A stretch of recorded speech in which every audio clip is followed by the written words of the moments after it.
सोने का हंस और लालची पत्नी। एक गांव में एक मंदिर था। उस मंदिर में एक पुजारी रहता था जो बहुत ही विद्वान और सज्जन था। उसके परिवार में पत्नी और 2 बच्चे थे। गांव वाले मंदिर में रोजाना पूजा करने आते थे।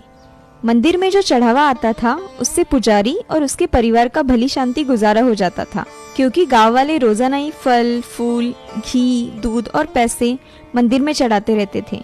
अचानक एक दिन पुजारी जी बीमार पड़ गए और 2-3 दिन की बीमारी में ही उनकी मृत्यु हो गई। पुजारी जी बहुत ही सज्जन थे, इसीलिए गांव वाले उन्हें बहुत प्यार करते थे। उनकी मृत्यु का समाचार सुनते ही सारा गांव इकट्ठा हो गया। पुजारी जी की पत्नी और दोनों बच्चे उनकी लाश से लिपटकर रो रहे थे। हे भगवान, ये क्या हो गया? अब मेरा और इन मासूम बच्चों का गुजारा कैसे होगा? इन्हें कौन पढ़ाएगा, कौन लिखाएगा? बहन, धीरज से काम लो।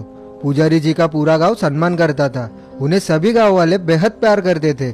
हम तुम्हें और तुम्हारे बच्चों को भूखा नहीं मरने देंगे। हम लोग तुम्हारे बच्चों की पढ़ाई का इंतजाम भी कर देंगे।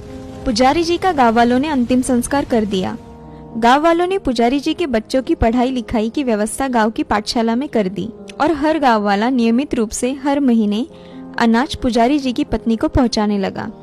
लेकिन मंदिर में पहले जितनी आमदनी होती थी और जो दूध, घी और मिठाई मिला करती थी, वो अब पुजारी जी की पत्नी और बच्चों को नहीं मिलती थी और न पहनने के लिए बढ़िया बढ़िया कपड़े मिल पाते थे। इसीलिए उन्हें फटे पुराने कपड़े पहनकर और रूखा सूखा खाकर ही गुजारा करना पड़ता था। माँ, जब से पिताजी मरे हैं हमें दूध पीने को नहीं मिला। हमें दूध दो माँ। माँ, हमें फटे पुराने कपड़े पहनते हुए शर्म आती है। हमें तुम नए कपड़े क्यों नहीं बनाती माँ? बेटा, कहाँ से दूध लाओ? तुम्हें नए कपड़े कहाँ से बनवाओ? गांव वाले जितना अनाज देते हैं उतने से तो हम तीनों का सिर्फ पेट ही भर सकता है। इतना अनाज भी नहीं बचता कि मैं उसे बेचकर तुम्हारे लिए एक कपड़ा भी खरीद सकूं। पुजारी जी के मरने के बाद सुनहरे हंस के रूप में जन्म लिया। दूसरे जन्म में पिछले जन्म के अच्छे कर्मों के कारण उन्हें अपने पूर्व जन्म की सारी बातें याद थी। वह कभी कभी अपनी पत्नी और बच्चों के बारे में सोचने लगता था। पता नहीं मेरी पत्नी और बच्चों का क्या हाल होगा। उन्हें अच्छा भोजन और अच्छे अच्छे कपड़े अब कहाँ मिलते होंगे। बेचारी मेहनत मजदूरी करके न जाने किस तरह बच्चों का पेट पाल रही होगी। बच्चों की पढ़ाई भी बंद हो गई होगी। हे भगवान, मैं अब क्या करूं? उनकी किस तरह सहायता करूं? पत्नी और बच्चों की याद करके सुनहरा हंस अक्सर रोने लगता था। अंत में एक दिन उसने निश्चय किया कि वह अपनी पत्नी और बच्चों को देखने जाएगा और यह निश्चय करके वह गांव की तरफ उड़ने लगा। वह धीरे से अपने मकान की छत पर उतर गया और फिर नीचे उतरकर एक कोने में छिपकर अपनी पत्नी और बच्चों को देखने लगा। माँ, हमें कोई गर्म कपड़ा बनवा दो। इस फटे कुर्ते में बहुत सर्दी लगती है। माँ, मेरे पास जूते भी नहीं है। पाठशाला नंगे पाँव जाता हूँ तो पैरों में कांटे चुभ जाते हैं। अब भागो, कहाँ से लाऊं तुम्हारे लिए कपड़े और जूते? अब तो गांव वालों ने भी हाथ खींच लिया है। इतना अनाज भी नहीं मिलता कि तुम्हारा और अपना पेट भर सकूं। माँ, रोटी के रूखे सूखे टुकड़े मुझसे नहीं खाए जाते। थोड़ा सा घी या दूध ही दे दो। माँ, तुम दाल सब्जी क्यों नहीं बनाती? ये रूखी रोटियाँ पानी के घूंटों के साथ हमसे नहीं निगले जाती।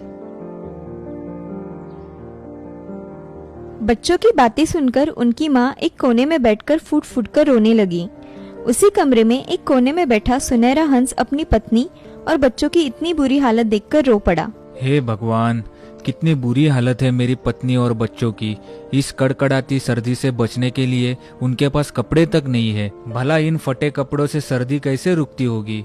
मेरे बच्चे सूखी रोटी के टुकड़े पानी के घूंटों के साथ निगल रहे हैं। इनकी यह दुर्दशा मुझसे नहीं देखी जाती। मैं इनकी सहायता करूंगा। और यह निश्चय करके सुनहरा हंस धीरे धीरे चलता हुआ अपनी पत्नी के पास पहुंच गया। प्रिय, इन आंसुओं को पूंछ डालो। अब तुम्हें रोने की कभी जरूरत नहीं पड़ेगी। मैं तुम्हारी इतनी सहायता करूंगा कि गांव भर में तुम सबसे अधिक धनवान बन जाओगी। अरे, तुम हंस होकर आदमियों की तरह बातें कर रहे हो? प्रिय, मैं तुम्हारा पति हूँ। मरने के बाद मुझे हंस का जन्म मिला है, लेकिन मरने के बाद भी तुम्हें भूला नहीं। मैं तुम्हें और बच्चों को देखने आया था। कितनी बुरी हालत हो गई है तुम लोगों की। मेरे मरने के बाद तुम लोगों को अच्छा भोजन तो दूर, शायद भरपेट रोटी भी नसीब नहीं हुई। तुम्हारी उस फटी धोती और बच्चों के तन पर फटे कुर्ते देखकर मेरा कलेजा फट जा रहा है। क्या गांव वाले तुम्हारी सहायता नहीं करते? इतना अनाज भी नहीं देते कि हम तीनों का पेट भी भर सके। मुझसे बच्चों का दुख नहीं देखा जाता। सोच रही हूँ कि इन दोनों बच्चों को लेकर गंगा मैया में छलांग लगा दूं। कम से कम इन दुखों से तो छुटकारा मिल ही जाएगा। नहीं नहीं, ऐसा मत सोचो प्रिय। आत्महत्या सबसे बड़ा पाप है, और फिर अपने साथ साथ इन मासूम बच्चों को मारना तो और भी घोर पाप होगा। तो फिर मैं क्या करूँ? बच्चों के लिए कपड़े, जूते, भोजन और किताबें कहाँ से लाऊं? तुम मेरा एक पंख उखाड़ लो। यह सोने का पंख है, काफी भारी है। इससे शहर में ले जाओ और बेच आओ।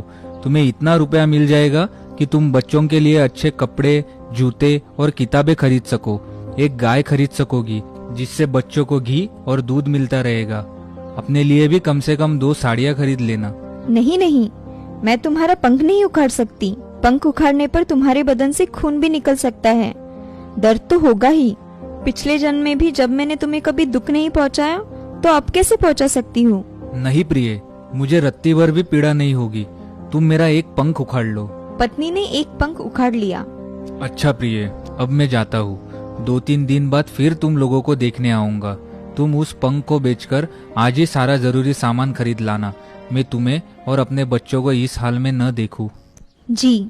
पत्नी सोने के पंख को लेकर शहर चली गई। उस पंख को बेचने पर उसे इतने रुपए मिल गए कि उसने अपने बच्चों के लिए कई जोड़ी नए कपड़े और जूते खरीद लिए, अपने लिए 2 साड़ियाँ खरीद ली और गांव लौटकर एक ढेर सारा दूध देने वाली गाय भी खरीद ली। 2-3 दिन के बाद सुनहरा हंस आया तो पत्नी और बच्चों को अच्छी हालत में देखकर बड़ी खुशी हुई। तुम मुझे एक पंख और दे दो। मरम्मत न होने के कारण सारा मकान खंडहर बन गया है। हाँ हाँ, मैं तुम्हें एक पंख जब भी आया करूँगा दे जाया करूँगा।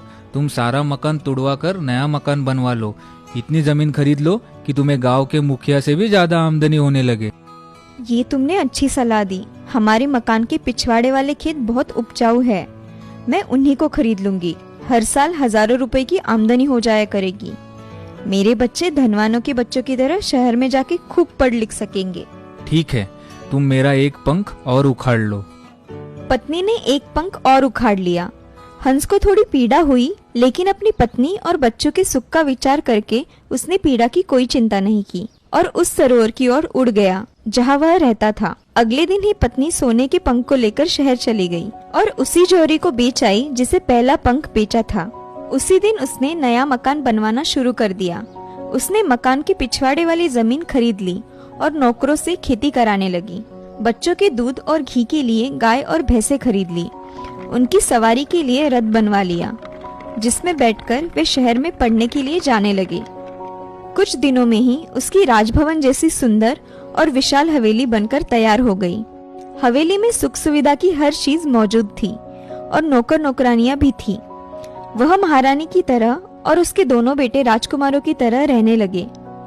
एक दिन हंस आया तो उसे अपनी पत्नी और बच्चों को महारानी की तरह और राजकुमारों की तरह रहते देख प्रसन्नता हुई। तुम लोगों को इस हाल में देखकर मुझे बड़ी खुशी हो रही है। अब मैं तुम लोगों की ओर से पूरी तरह निश्चिंत हो गया हूँ। फिर भी तुम लोगों को देखने के लिए कभी कभी आता रहूंगा। सुनहरा हंस चला गया तो रात को पत्नी अपने शानदार पलंग पर लेटी लेटी सोचने लगी। अब तक तो सुनहरा हंस रोजाना आता था और रोजाना मुझे एक सोने का पंख दे जाता था। उसी को बेच बेच कर आज मेरे पास इतनी धन संपत्ति इकट्ठी हो गई है कि मैं आसपास के 10 गांव खरीद सकती हूँ और मैं जरूर खरीदूंगी। लेकिन आज सुनहरा हंस कह रहा था कि अब वो कभी कभी ही हम लोगों को देखने के लिए आया करेगा। इसका मतलब है कि अब मुझे रोजाना सोने का पंख नहीं मिला करेगा। मालकिन, आप कुछ चिंतित दिखाई दे रही है। मैं उस सुनहरे हंस के बारे में सोच रही हूँ। आपका उस सुनहरे हंस से रिश्ता ही क्या है जो आप उसके बारे में इतना सोच रही है? आपके साथ तो उसका संबंध पिछले जन्म में था।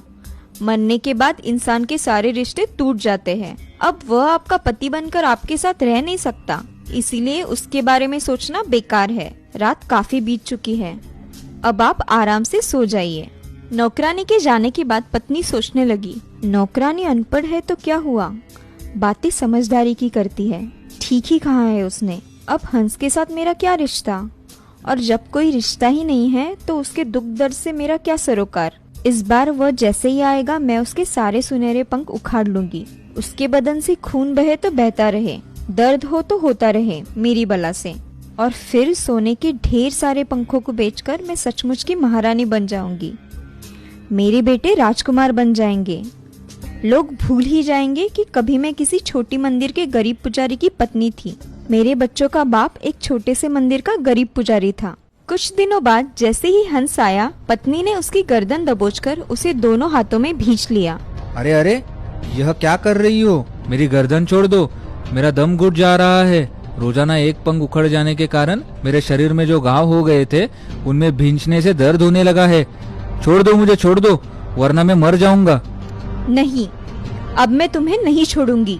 आखिर में पिछले जन्म में तुम्हारा पति था, तुम्हें मेरा साथ ऐसा व्यवहार नहीं करना चाहिए। वो रिश्ता तो तभी टूट गया था जिस दिन तुम मर गए थे और गांव वालों ने गंगा तट पर ले जाकर तुम्हारा देह संस्कार कर दिया था। अब तुम मेरे पति नहीं हो, एक हंस हो, और हंस किसी स्त्री का पति नहीं हो सकता। इसीलिए तुम्हारे साथ अब मेरा कोई रिश्ता नहीं है, समझे? तो क्या तुम मुझे मार डालोगी या किसी पिंजरे में बंद कर दोगी? नहीं, मैं तुम्हें मारूंगी नहीं, बस तुम्हारे सारे पंख उखाड़ लूंगी ताकि उन्हें बेचकर सचमुच की महारानी बन जाऊं। लेकिन अगर तुमने मेरे सारे पंख उखाड़ डाले तो मैं बेकार हो जाऊंगा, उड़ नहीं सकूंगा, फिर तुम लोगों को देखने भी नहीं आ सकूंगा।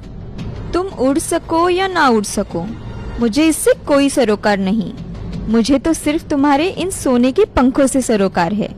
पत्नी ने हंस के सुनहरे पंखों को खींचना शुरू कर दिया।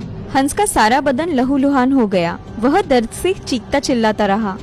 उसकी पत्नी ने उसके दर्द की रत्ती भर परवाह नहीं की और बड़ी बेदर्दी से उसके पंख उखाड़ती रही।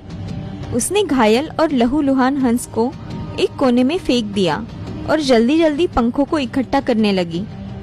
फिर जैसे ही उसने प्रसन्नता भरी नजरों से उस पंखों को देखा, उसके होठों से दुख और आश्चर्य भरी चीख निकल गई। हे भगवान, ये सोने के पंख मामूली हंस वाले पंख कैसे बन गए? हे भगवान, मैं तो लुट गई, बर्बाद हो गई। ये सोने के पंख मामूली पंख कैसे बन गए? लालची औरत, तूने लालच में आकर मेरे सारे पंख नोच डाले। तुझे पता नहीं था कि जब मैं अपनी इच्छा से किसी को पंख देता हूँ तो वह सोने का बन जाता है, लेकिन अगर कोई आदमी अपनी इच्छा से मेरे पंख उखाड़ता है तो वह पंख अन्य हंसों जैसा ही मामूली पंख रहता है। तेरा लालच तुझे ही ले डूबा। याद रख, मेरे सोने के पंखों से मिली यह सारी धन संपत्ति भी बहुत जल्द नष्ट हो जाएगी और तू और तेरे बच्चे फिर भिखारियों जैसे जीवन बिताएंगे। देखा दोस्तों, ज्यादा लालच हमेशा हमें ले डूबता है। इसीलिए हमें ज्यादा लालच नहीं करना चाहिए। हमारे पास जितना है उतने में ही संतुष्ट रहना चाहिए। बुरे कर्मों का फल हमेशा बुरा ही होता है।